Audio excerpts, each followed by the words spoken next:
El Partido Político Nacional PNP de Curazao está cumpliendo 50 años de fundado.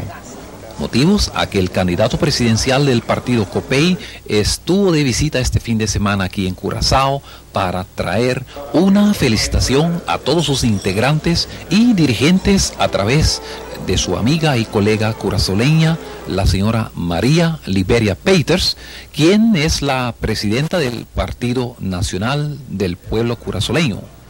El candidato presidencial, el doctor Eduardo Fernández, después de su llegada, visitó el gobernador de la isla, el doctor René Reumer, también el primer ministro de Misionario, el señor ingeniero Don Martina, y por último, el gran salón de un hotel capitalino, donde hubo la gran celebración del Partido Verde Curazoleño, donde ambos candidatos pronunciaron un breve discurso.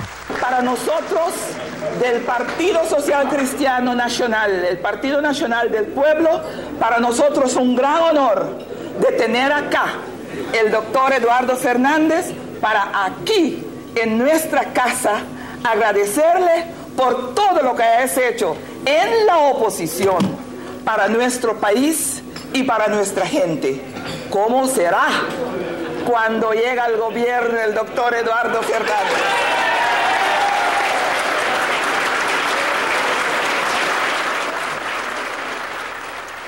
Nuestra fraternidad con el Partido Nacional Unido, liderizado por nuestra gran compañera y querida amiga María Liberia de Peters, es una alianza de larga vida y de nobles propósitos.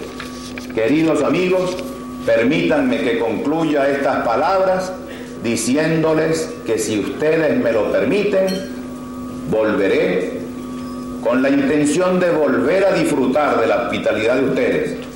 Volveré mañana como presidente de los venezolanos a demostrar desde el gobierno que sí queremos y que sí podemos construir juntos sólidos pilares para un destino común. Muchísimas gracias. El doctor Eduardo Fernández, después de su visita ante el Partido Social Cristiano de la isla Curazao, continuó su viaje con un vuelo desde Curazao hacia New York. Desde Curazao, para El Observador, les informó Alex Alberto.